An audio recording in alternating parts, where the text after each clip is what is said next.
the annual IPENZ Transport Group debate hosted by the Auckland branch. My name's Mitchell. I work at T2 Engineers, and this year I'm the Deputy Chair of the IPENZ branch.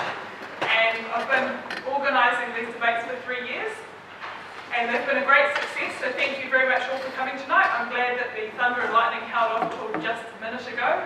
You will get wet when you leave. We have a great night tonight, and I'm going to hand you straight over to MC for tonight, Daniel Newcomb. Daniel.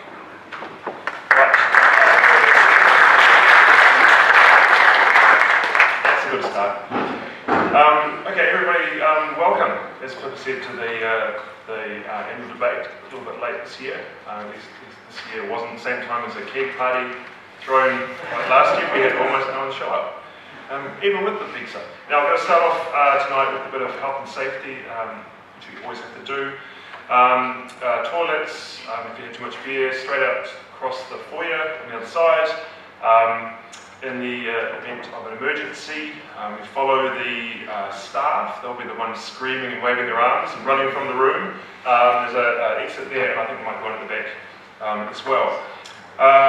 No smoking in here anyway.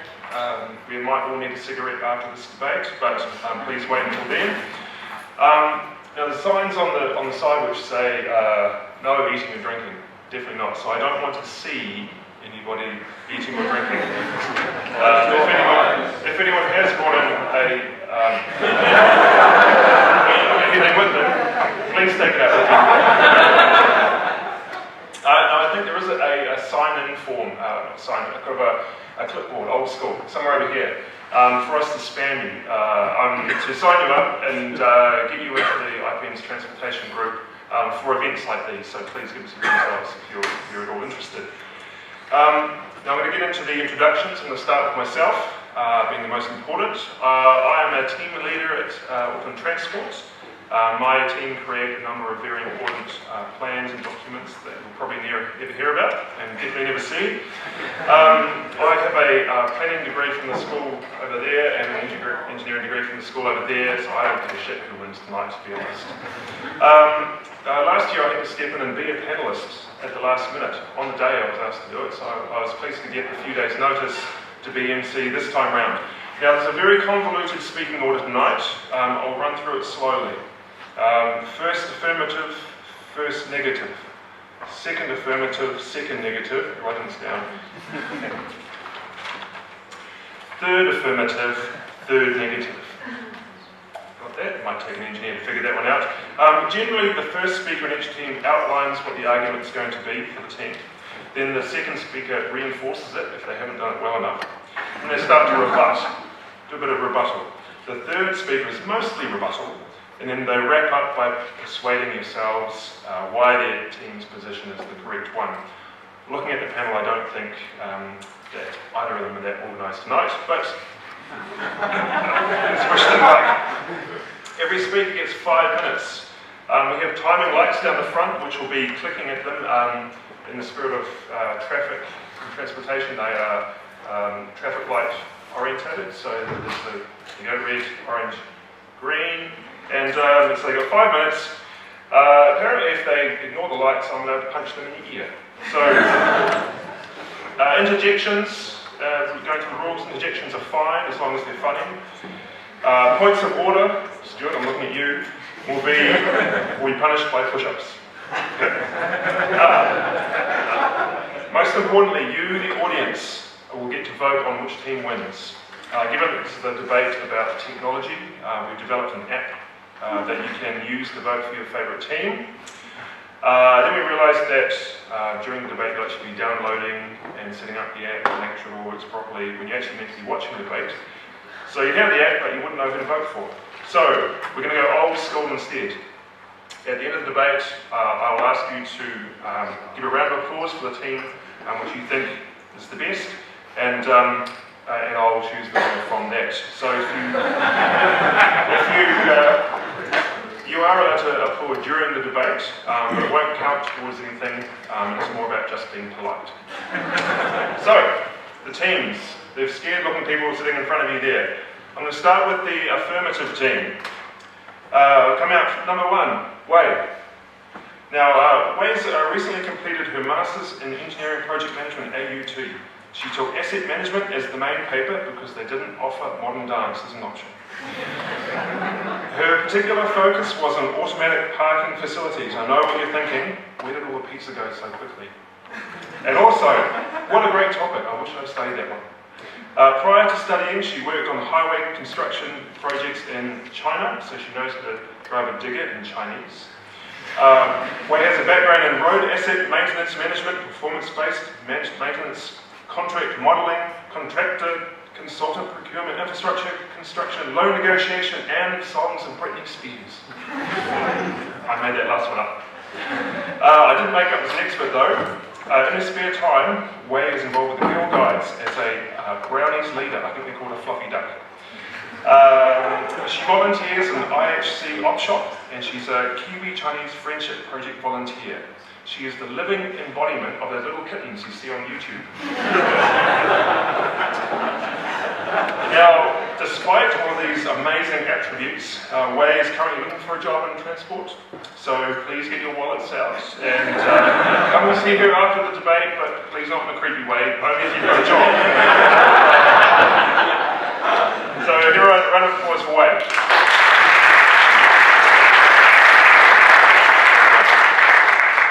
Next, and definitely least, is Stuart. Stuart has lived in Auckland for most of his 31 years. I know he looks a lot younger, doesn't he? He's got fuzzy hair and a questionable dress sense.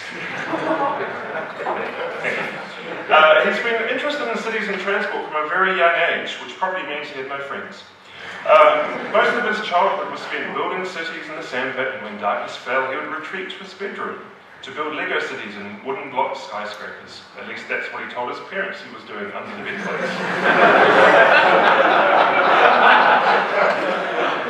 You can just look at him and tell, can't you?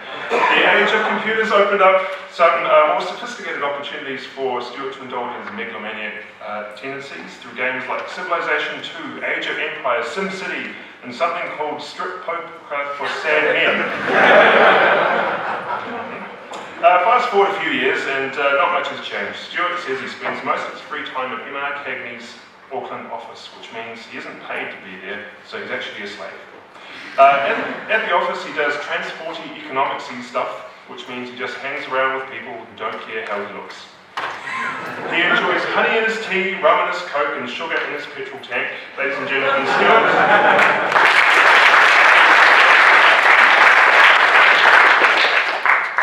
Lastly, but definitely ahead of Stuart, is Sahan. Wait, thank you. Sahan is a first-year graduate with a bachelor's degree in civil engineering from Auckland University, which just happens to be this very university we're at today.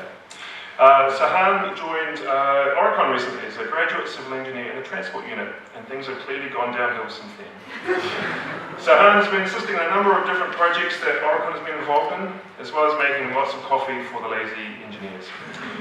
Sahan has been working on the State Highway 20 Waterview, the City Rail Link, and several PT projects, that's public transport projects for Auckland Transport, including one that I only just realised when I read about it tonight, for me.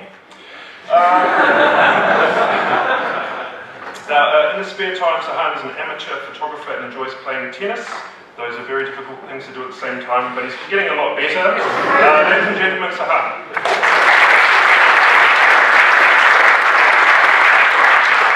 That was the affirmative team, looking all positive and glowing. The opposite of that is the negative team, who are looking very dour and angry tonight. Maybe just a bit scared, I don't know. Our first panellist is Ming. A first-year graduate with a bachelor's degree in civil engineering at Auckland University. Damn, what a coincidence. Same university. It's almost like we didn't look very far for our teams. Straight out of university, Ming joined ACOM as a graduate civil engineer in the Highways and Bridges team. ACOM, I suppose it's better than being on the dole.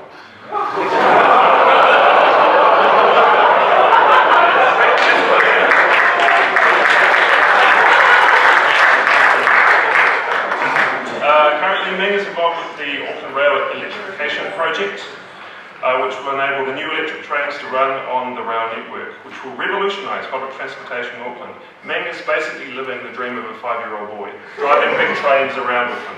It's great.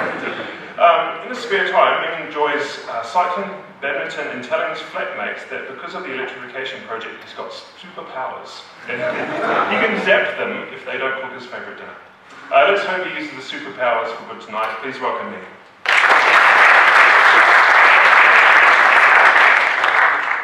Next up, Bruce, on the end, is the Technical Director for ITS, that's Intelligent Transport Systems. Those of you who didn't read the flyer, I posted 20 posters on the way in. ITS and Becca's Auckland Transportation team, they're wielding the big guns for us tonight. Bruce has worked in the transportation industry for 18 years, the last 12 of which were in ITS, the first 6 years a receptionist. Somebody misread his CV, but that's all forgotten now. That's fine. He's directed and managed a broad range of ITS projects from highways and urban multidisciplinary infrastructure design through to technical systems design and ITS consultancy. This isn't a competition, but if it was, he would have won. Bruce has previously led a division of 60 ITS engineers and consultants in delivering a wide range of ITS feasibility design and maintenance projects in the UK.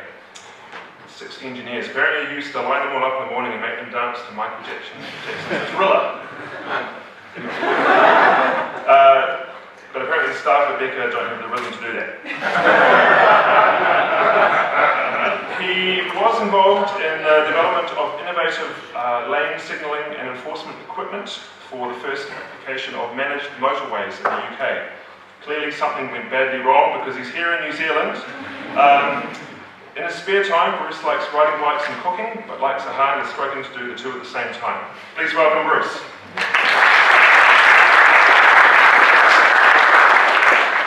And last, and I won't say anything about being least, is Matt. The last one to wave. Matt is an editor at the transport blog, .co.nz, which posts pictures of kittens chasing string and getting freaked out in mirrors. Sometimes the blog also has stuff about transport and urban issues that affect New Zealand, Auckland, and specifically the road where Matt lives. Now, being a blogger, Matt isn't used to being up and about so early in the day, and not sitting around his house in his pajamas. Matt has been involved in the development of the congestion-free network you may have heard of, which is a cheap copy of the work my team does on site.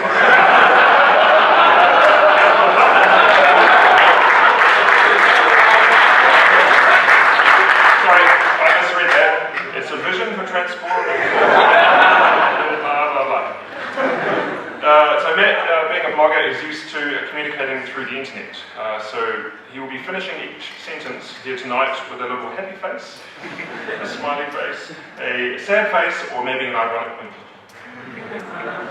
If you'd like to talk to Matt after the debate, please write something on a piece of paper and drop it in the comments box that he always carries with him. He's not good at talking to people face to face. We're very glad his mum and dad let him out tonight. So ladies and gentlemen, please welcome Matt.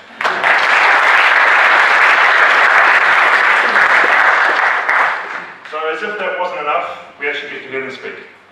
The topic tonight that they'll be speaking on is Great Scott! Intelligent Transport Systems, Gift or Gimmick. Some of you, sadly many of you, may not be old enough to have seen the original Back to the Future movie when it first came out, and that's the reference and the title to this event. It's a movie that Michael J. Fox starred in before he had the shakes, about a time machine. Of course, when he goes into the future, the first thing he sees are flying cars and hoverboards. Now, what I want to know is, where the hell are they? Because that movie came out in 1985 and we've had plenty of time to invent that shit. So, hopefully our panellists will be able to shed some light on that tonight. So, ladies and gentlemen, please welcome the first speaker. The first speaker tonight, there we go, look at that. Please welcome Wayne.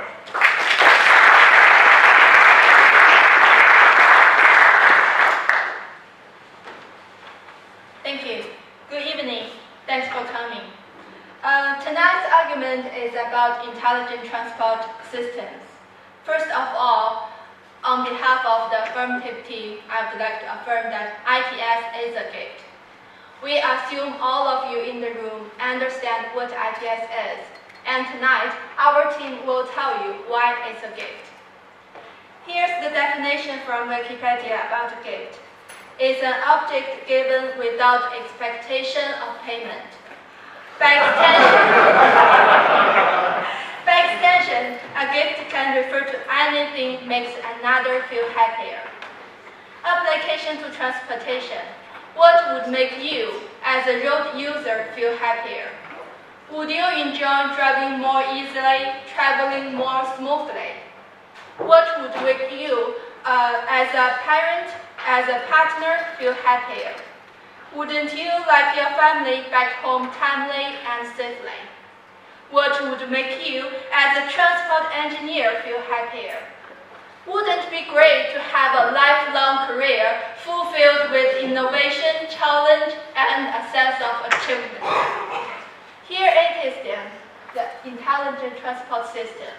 It's a gift, can make all of you feel happier. Have you ever suffered this situation? You are waiting at the bus stop, badly thirsty. There's a cafe across the road. According to the indicator board, your bus will arrive immediately. However, 5 minutes passed. Two ideas start competing inside you. Should I stay here or go to the cafe? You feel you should stay up here. But you turn away, go straight to the cafe, and while you're waiting to check out, you find your bus arrived. You do hurry up, run back to the bus stop, and the only thing you get is the elation. Someone will say, I never take the bus. I have my own car and I have my GPS. Great. So does this situation sound familiar? You have an important event at 9:30. At the beginning, your GPS tells you will arrive there at 9:15. Awesome. But while you're driving, the expected arrival time keeps changing to 9:30, 9:40, or even later. What a horrible life. This can be easily handled in real-time information, which is merely one aspect of ITS. From the beginning of human civilization, we have been driven by a simple truth: how to live smart.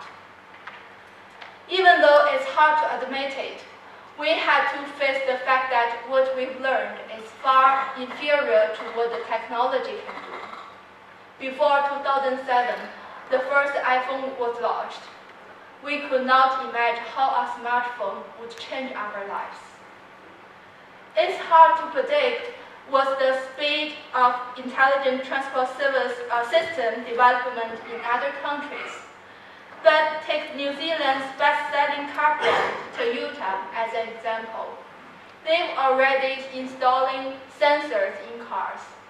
And if we do not improve our infrastructure, we will be doing things as silly as only use your computer as a calculator or only use your smartphone as a torch. Although a gift is meant to be free. However, as an adult, we understand that gift giving involves an expectation of reciprocity. My friends from other teams may say it costs a lot. Obviously, it won't as cheap as chips. To foster an engineer, government start investment since you were 5. How many of your friends stopped studying after secondary school? How many of your friends chose to be an actor, an athlete, but an engineer? And after 20 years investment, your qualified engineer friends moved to Australia. There are very few left working as transport engineers, and there are 3 conservatives sitting there trying to reject ITS development please tonight. But infrastructure will never move to other countries. Costs will be spread, benefits will grow after a while. If you say it's not a good time yet, New Zealand is not ready. Please recognize, if we are waiting for a perfect time to do something, we can wait forever. And that's certainly not tonight's topic. No matter when New Zealand starts, it won't change the fact that IPS is a gift, which will make your life easier and happier. Thanks.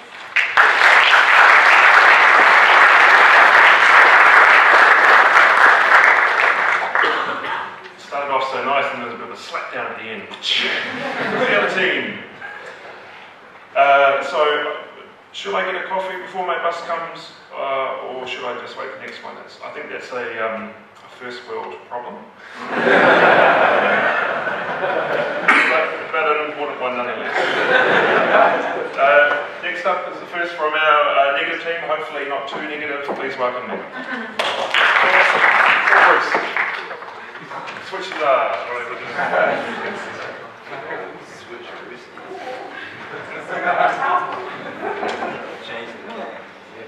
So, we're going to really talk to you about cooperative ITS, which is PANS. I started in ITS in about the year 2000, which is around the same time that I started mountain biking and the same time that I got my first mobile phone. So, when I had a phone first, I used to use it for making phone calls and sending text messages every now and again. With this thing, I very rarely use it to phone anybody. I've got apps on it that can, I can tell what time my train's going to arrive maybe, or I can time the circuit training, or I can use it as a torch. I can do lots of things with it, but making calls is probably the thing that I do least. When I started biking, I had a crappy steel hardtail mountain bike. I've still got a crappy steel hardtail mountain bike, but these days if I wanted to do different styles of biking, there are different bikes for all sorts of different purposes, sport cross, downhill, enduro. So the demand for bikes has changed.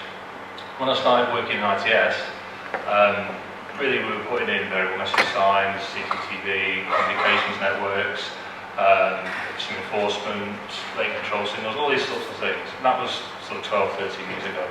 We're still doing those things now. And the reason we're still doing those things now is that they're still relevant. The purpose and the demand for ITS is still the same as it was then.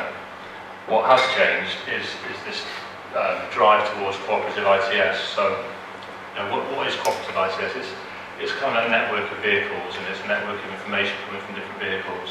So it might tell you that you are about to be in a crash, or that the speed limit's changed, or that there's a vehicle approaching, or that you're in congestion, or that the road is windy, or sorry, that it's windy outside.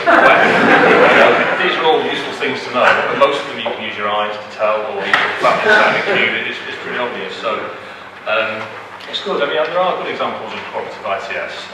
You know, for example, air traffic control. You've got planes fly in all different directions, there's like different altitudes that go pretty quickly.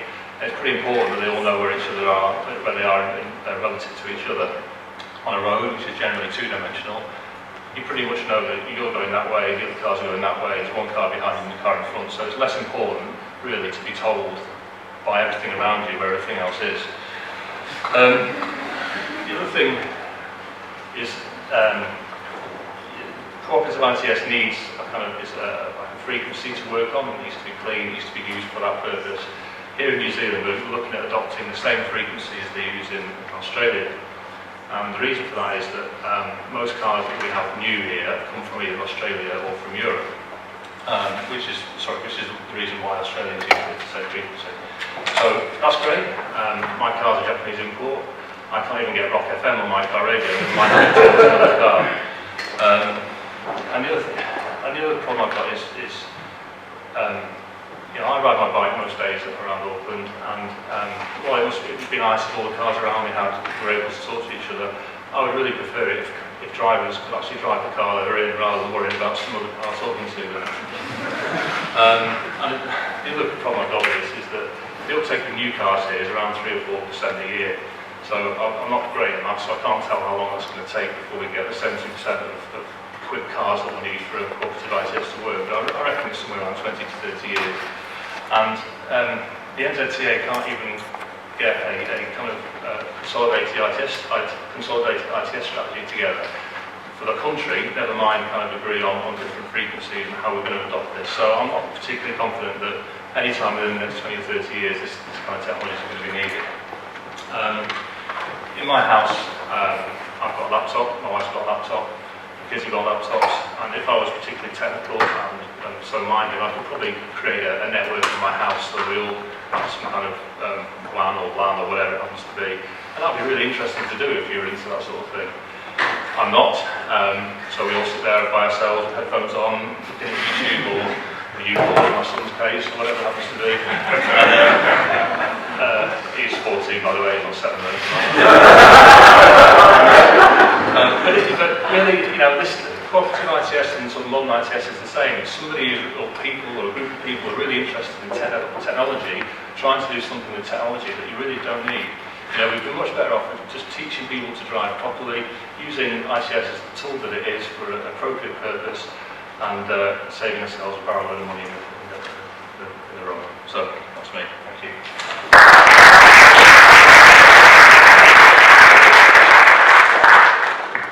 I thought it was a very, very brave admission that director in ITS admitted he was not good at maths. Bit of mountain bike porn thrown in there. Those of you who are mountain bikers would have got excited about that. Hardtail, I don't know. I particularly liked the app that says you're about to be in a crash. I'd quite like to hear that one. How long warning is it going to be? Hopefully more than a second. I was actually entranced. He had me until he said he listened to The Rock, and then it was all over. Next up. Big Stu, is it you? It is. Okay. Prepare to be deflated and disappointed. Ladies and gentlemen, Stuart.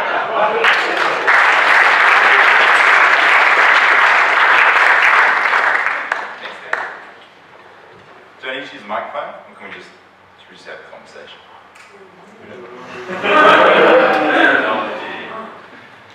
So, I mean, I went to Wikipedia, I'm trying to figure out what ITS was.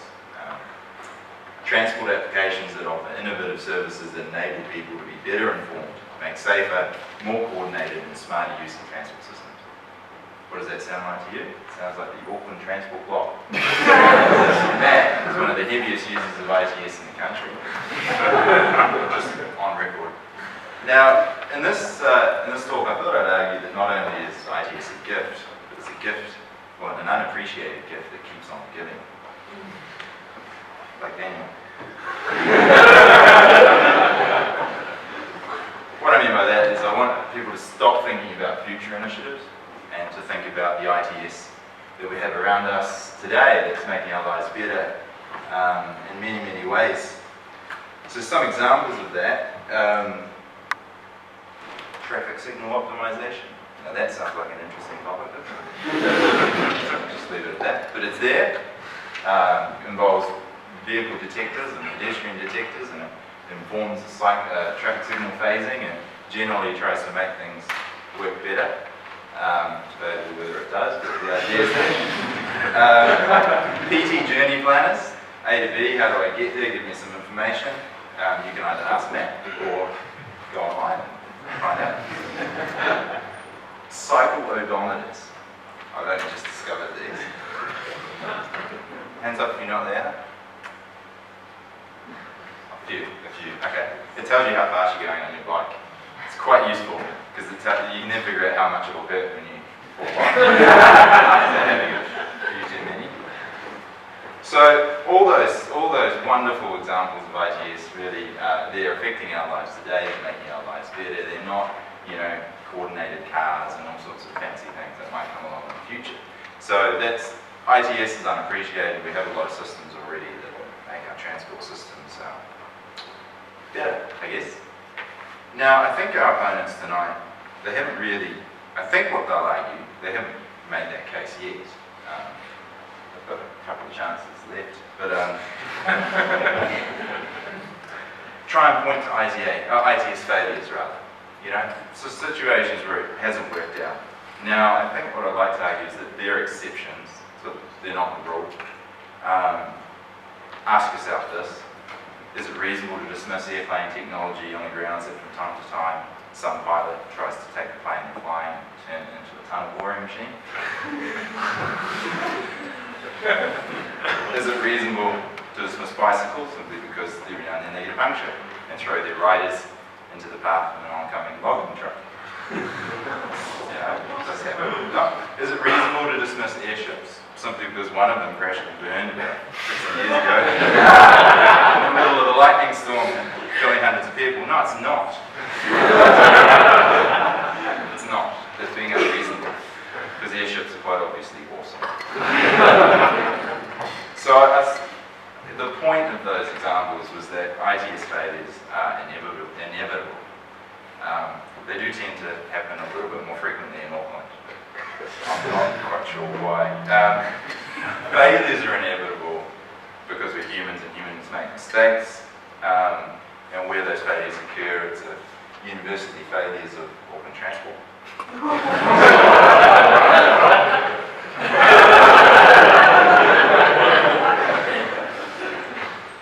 So I mean, one of the reasons people paint ITS as a failure is because their expectations are too high. It's like, it's like when you get married. It's an optimism bias. It's embedded in almost everything we do. So if the mood for this debate is that humans have an inbuilt optimism, then by Ginger Nibbles, our opponents would be right. It's not exactly a groundbreaking claim to fame, though, is it?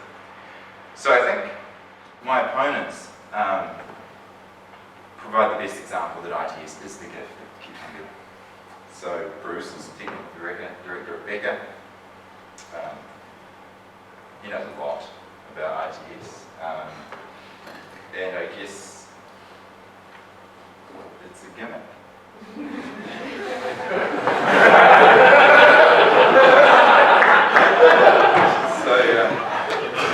Matt is their leader of the Auckland Transport Club. In a recent post, Matt wrote about how he keeps hearing gripes about the real-time system for trains and buses, ... It's probably a case of once you start getting some crumbs, you start to want more. You want some more of that real-time information crumbs. And then, I really couldn't find anything about it. So, true to form, he lives a suspiciously quiet life. I know, because his Facebook page is open to view. The biggest thing I could say is that he's not the most technologically savvy person. Some ads about ITS I would disregard on the basis. He also happens to have 575 Facebook friends and listens to Taylor Swift. Thank you very much.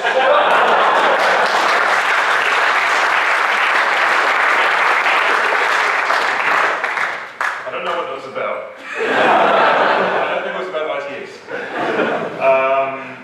It was interesting that the affirmative team, all about technology, chose not to use the microphone. So, cyclodometers. It appears that Stuart's only just discovered that bikes have speedos. I've known that for quite a long time. Since I was a kid, I'll say, since I was a kid. I think the only speedos maybe that Stuart knows are the ones that he wears under his clothes. I thought it was very, very strong arguments. One of them was better, I guess. He had me at that. Something about never working for AT again.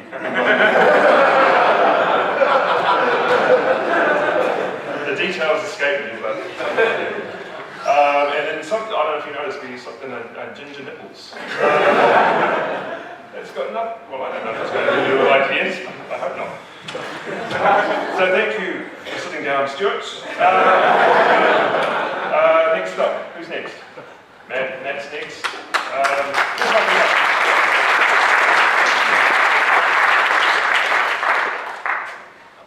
So first of all, a couple of points have been raised so far. Journey planners and real-time information really sounds interesting. How about just having bus routes that, for journey planners, bus routes that are legible and frequent and people can understand them easier? For real-time info, if you're already in a car and you're travelling, for example, the example of the way used, and you hit congestion, and particularly in Auckland's case, where there's actually not a lot of alternatives. If you're stuck on the Northern Motorway, you need to cross the Harbour Bridge and there's a crash on the Harbour Bridge, you're not going to turn around and go via sort of Upper Harbour and the northwestern just because the sign tells you that it's going to take you a bit longer to travel that way. So it's sort of, it's nice to know, and perhaps call the boss and tell them you're going to be late if you're, providing you've got hands-free in your car, of course. But it's not really going to change the world. One other point, Daniel, was you made a comment about Bob being a cheap knockoff of some of the work to do. How much of that's published? Well, you publish quite a bit every day. No. How much of the work's going to be seen? So what I want to talk about primarily is if all these IT solutions are good, they're all automatically trumped by what sort of, I suppose you call the ultimate system, and that is driverless cars. But really, they are just a gimmick. And so I want to look at a couple of points, particularly claims that people would like to make about driverless cars and like to increase capacity, they provide on-demand services, a lot of safety benefits, and also they're an evolution of transport. So, most people, first of all, increased capacity. It's all very well being able to have cars travel very much closer together, or trucks, or whatever you might have, but that's particularly on open road. But when you get into the city centre, you've actually got things like intersections and pedestrians and cyclists, and we still need to cater for those too. And so, yes, you can put a few more cars through, but the capacity is not likely to be revolutionary. Not, say, compared to some dedicated public transport corridors or other infrastructure that we could have. So it's really not going to be that revolutionary, I don't think. We still need, of course, store all those cars somewhere. They have to go to a car park somewhere. They're going to have to probably drive in the opposite direction and using up more road space and more capacity. I'm sure it might be off-peak and peak in the wrong direction, but we still have to use that somewhere. We still have to build all that capacity to store all those extra cars, and that isn't cheap. So we also have the issue of there's still just too many people at peak time trying to move around. And so is it the best solution just to then put them all through and chuck them in one area? So can we do that more efficiently? Driverless cars sort of just locks us into one option.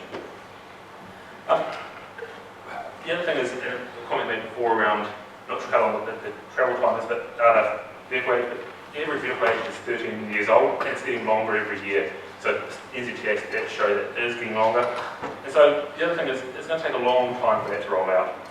For everyone to actually get cars, because the other thing is, it's not cheap. The current Google cars that are driving around and can drive themselves, the technology is around $70,000 per vehicle. And sure, that will come down over time, but not really anytime soon.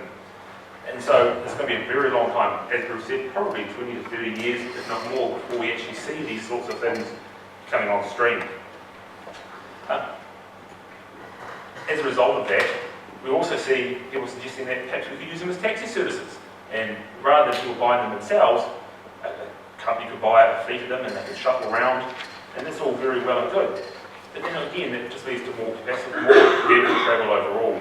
And is that really what we want? Do we want to have, instead of having one direction of a lot of traffic, have traffic going in all directions at all times, at all times of the day, just simply to facilitate demand? And of course, you still have to wait for a vehicle to turn up. You might decide you want to leave to go for a trip somewhere, and that you have to wait for that vehicle to turn up. It's not going to be sitting outside your door if you don't own it. And even if you do own it and it's driven off to park in a car park somewhere else around the city, for example, you want to leave work all of a sudden, you have to wait for that to come back to you. So it also removes one other advantage, and that is that people like to have cars to drive around. We like to, particularly on the blog, talk about other alternative solutions, but people like to go and the good old-fashioned road trip and travel around. And so if we have a lot of these cars, and yes, there are car sharing schemes, it's not quite the same, I don't think. So, lastly, it also starts to sound very much like public transport. We have a lot of people who are trying to go in the same direction, and we have a lot of, and you have to then go and wait, you order a vehicle, go and wait. You could also just put on a lot more public transport and walk to a local bus stop or train station or what have you and catch that. And that would be probably just as effective and more efficient. One area where that might be beneficial though is safety. And of course, driverless cars will likely be much safer because you don't have the human errors in there. But then there's also a disadvantage to that too. Every street becomes a shared space. Everyone decides they want to walk out in front of the stream of cars, every single car will stop. How wonderful will that be? Particularly for cyclists as well. And so, sure, we can do those things, we can get those benefits, but really it's about doing it smarter. You know, we need more, instead of intelligent transport systems, some more intelligent transport engineers would probably be useful too.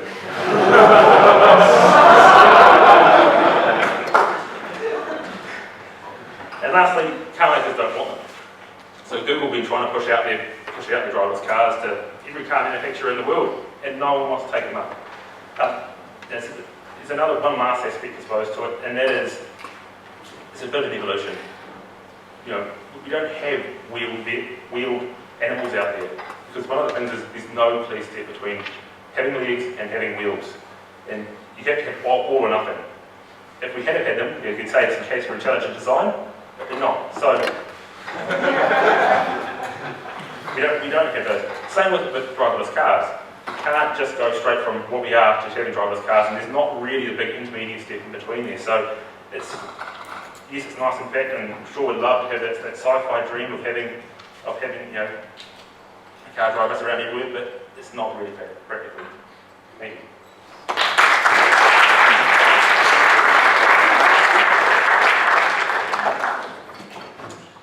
Slaving off the other team, not me. I'm just going to click and leave a comment on this blog about what a crap speech that was. No wheeled animals. I've seen them on TV. I saw one as a dog and lost his legs. He swapped into a skateboard or something. I don't remember. It's up there. Have a look. It'll be on the net. There was something which I thought was very profound. He said, ITS would be nice to be able to ring the boss and tell him he was running late, stuck in traffic, as if he had a real job.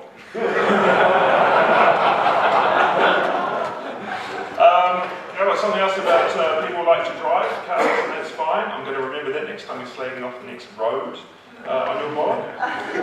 But the most telling thing I thought was that there are too many people trying to get around at peak time. I think he's actually advocating mass murder.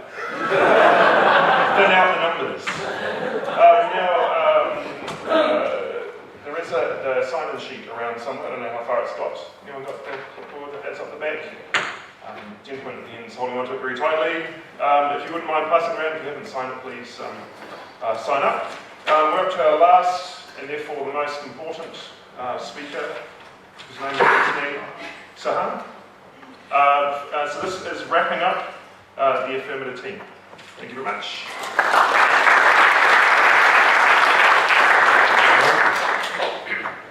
Alright. Good evening, everyone. So Matt talked about quite a few things in his presentation there.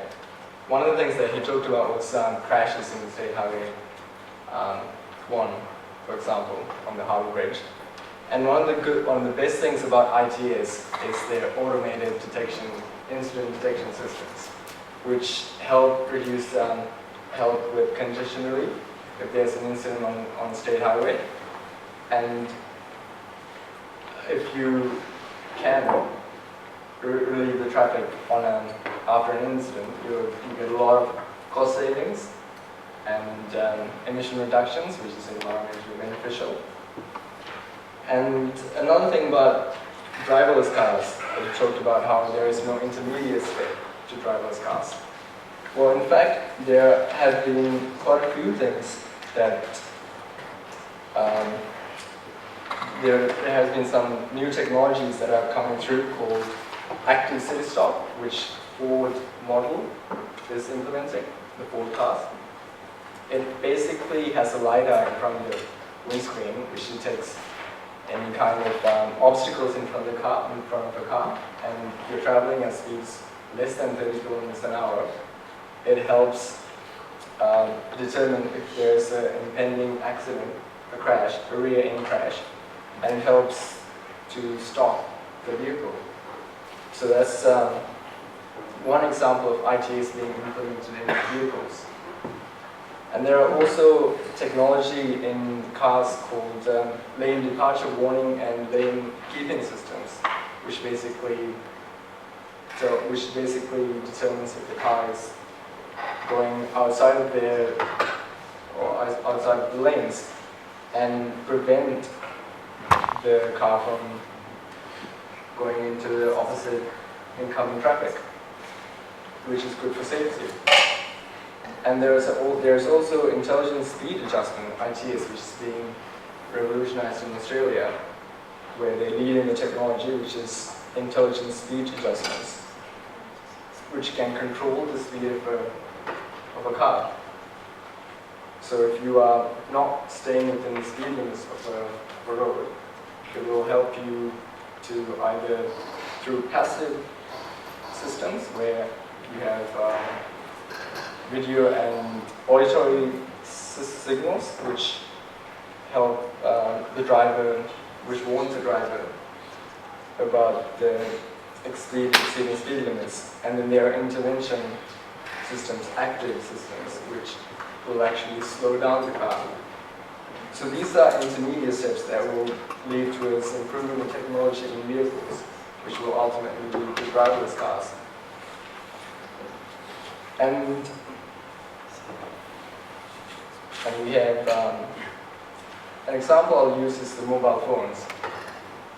The technology has been improving rapidly, and when it came out, there was no infrastructure to deal with it.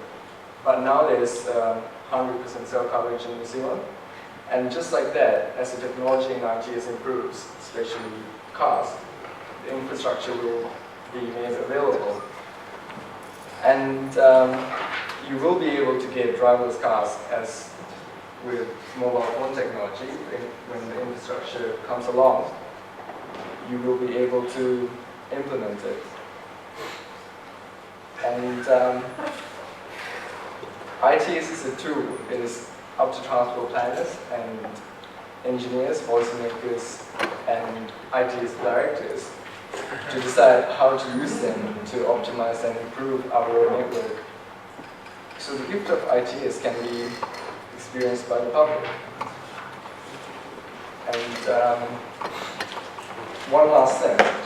Before I came to today, I was looking through the Baker website and Econ website and looking at what they thought about ITS.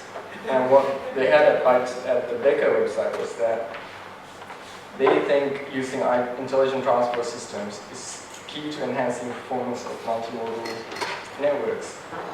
Baker believes that correctly implemented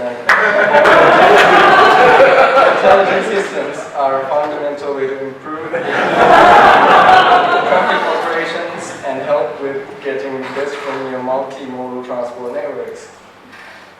Similarly, Econ has something about ITS increasing the traffic, like improving traffic congestion, new technologies, and how they're an expert in ITS.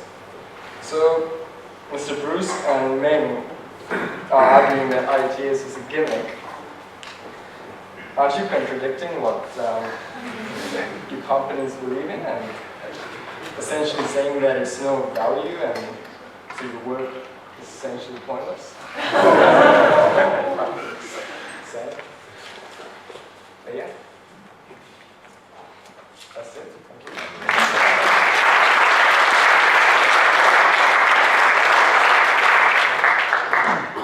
Keep it snappy at the end. Just finish. Just walk off. That's the way to do it. Keep them guessing. I don't know about you. I don't know what he was talking about, but I had to agree with him. Basically, he sounded very, very knowledgeable. He had me until he said something about Australia and leading intelligence in the same sentence. No. But actually, I'm looking forward to this gift of ITS that you're talking about. I know my kids at Christmas love to open up their present and say, "Oh, Dad, you got me an ITS, just what I wanted." What do I do with it? I don't know. We're up to our final speaker, you'll be glad to know, or sad to know.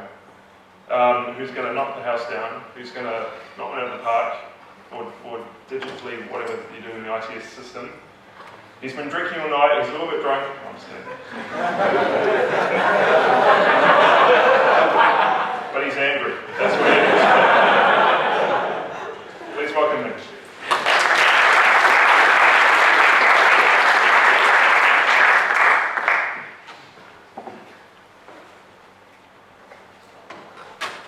Well, thank you, ladies and gentlemen.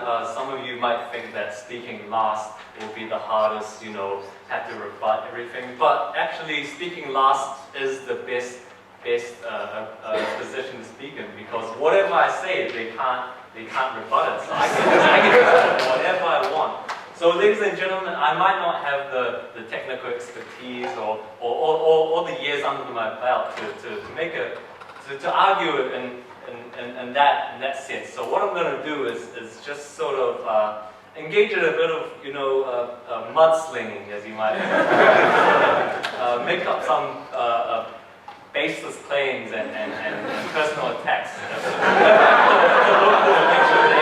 Anything to go by. So to begin, Wei, you're talking about happiness, about wanting to be happy and the pursuit of happiness, and have you tried marijuana before?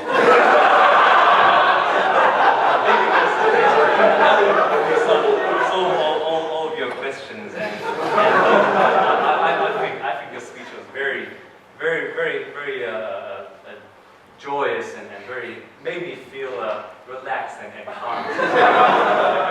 And Stu, you make the mention about us on the negative team just criticizing this and that, saying, "Oh, ITS doesn't work because of this specific example, or it happened this way." And I was getting the intention, the assumption that you were kind of saying that you should sort of let the accidents happen. So like acceptable to let it happen, like, oh, the cyclist accidentally went under a log truck. Oh, it's just a number. It's sweep it under the rug. And then ITS will fix that. But if you take the argument, then if you went to driverless cars, then what's an acceptable accident rate of 1 in 10 faulty cars, and if one car drives off a road, then that's okay, and sort of ITS works for 9 out of 10, then that's good enough. but in transportation, we sort of have to cater for the lowest common denominator, because the driving test is really pretty easy. It's just sort of do it on computers, click a few buttons, and away we go. So we got to design for drivers. And also you also talked about going through my Facebook profile. Thank you. And yes, you said I was not tech savvy. Yes, I am not tech savvy.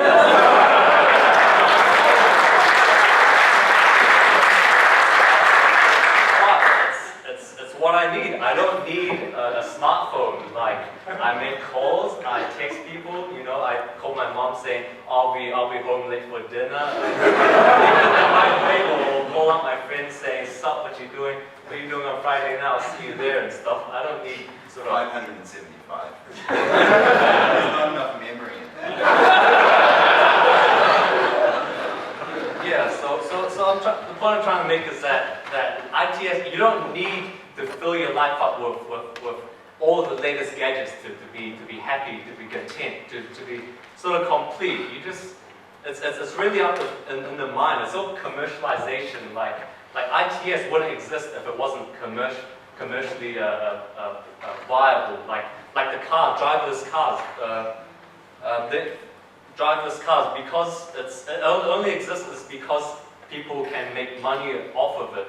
It doesn't matter whether or not it works. It's whether or not at the end of the day you can make a profit from it. And ladies and gentlemen, it's the way the world works. It doesn't always work for the good of mankind, i.e. drivers. It's really self-sustaining and very selfish. Yeah.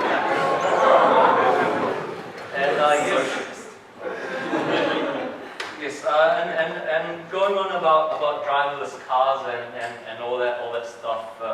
I think that the prevalent team really contradicts itself because they said driverless cars are the future and all that stuff. But then, if it is the future, why are they designing ramp signals or VMSs that humans look at? Aren't they just sort of going around in a circle and contradicting themselves, saying they design things that won't have any use in the future? So then they just waste a lot of money and effort. And I see that the traffic light has gone red, but it's because it's driverless cars are the future, and that's not something I'm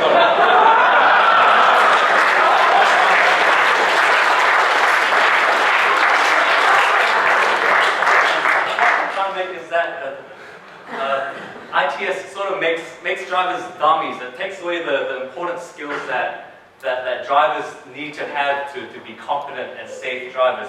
I'll give you a few examples. Like GPS. Okay, yes, it is a very useful tool, and I have used it a lot until I dropped my GPS. But anyway, to get to places where I haven't been before and stuff like that, which is all well and good, but sometimes if you rely on technology too much, you really sort of put too much trust in technology. Like you've all heard of examples on the internet where some tourist drives into a swamp or something because the GPS told me to. Therefore somehow it must be right. Yeah, and also like reversing cameras. Come on, it's called there's a rear view mirror and it's sort of. I think if you can't park a car, I don't think you should really be able to drive a car. and blind spot tells you if there's a car in your blind spot, so that means sweet. Oh, I don't need to look at my blind spot. Oh, beep. Oh, no car. No beep. Just swerve.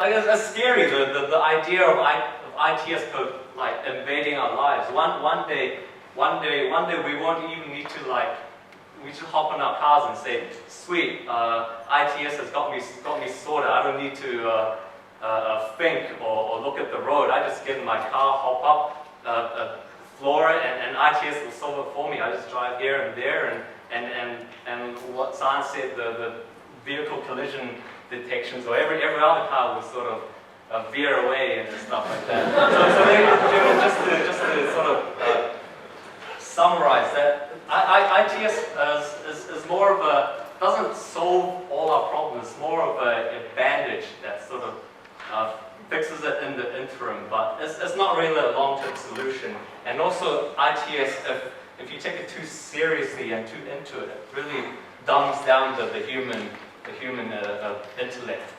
Thank you, ladies and gentlemen.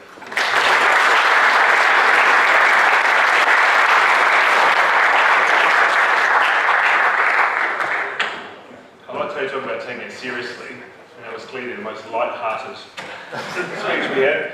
I also like the fact that when you talk about mudslinging and personal attacks, that was when you got the biggest applause. We didn't want to hear about any of the technical stuff. I was a bit saddened though, advocating marijuana used to weigh, that just wasn't on. You look at Stuart and see what it can do to people.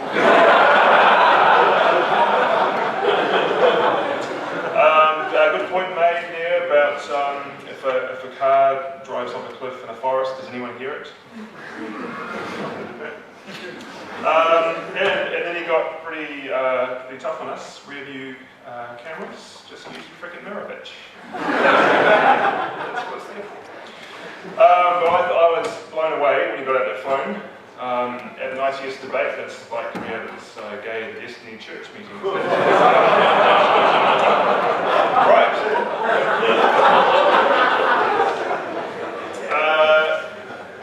That is, thank goodness, for all of the speakers. So I hope you enjoyed that debate. Well, if you didn't enjoy it, at least I hope you learned something. And if you didn't enjoy or learn something, I hope you had enough pizza to justify coming out tonight. Now we're going to have the highly accurate and robust technique of judging the winner based on the volume of audience applause. So if you believe that the affirmative team won, clap now.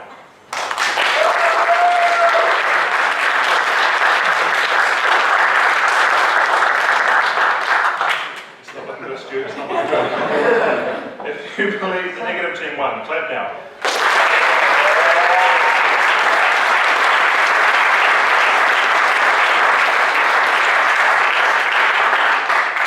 So I do declare, by the power vested in me, and based on the volume of the applause and the $50 I was given partway through the debate, that the negative team has won tonight. Please congratulate them.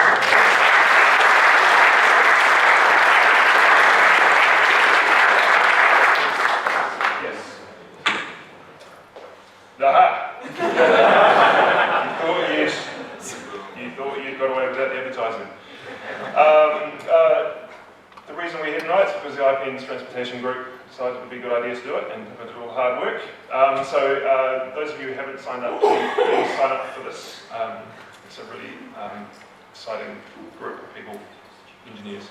And if you're a student, it's free. And you get free pizza and beer if you come to these kind of things.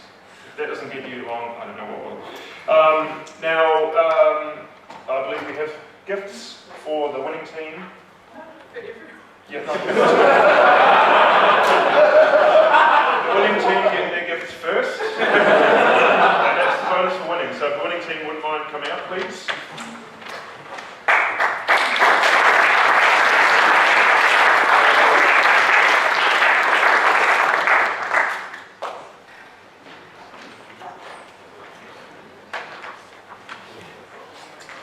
And the losers. The second place gets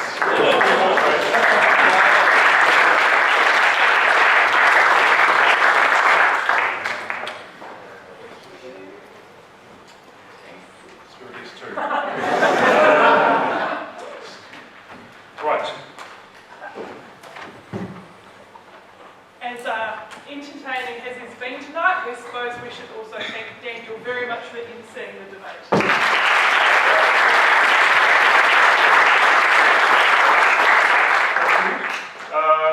And that's all I've got. So, thanks everyone for coming tonight.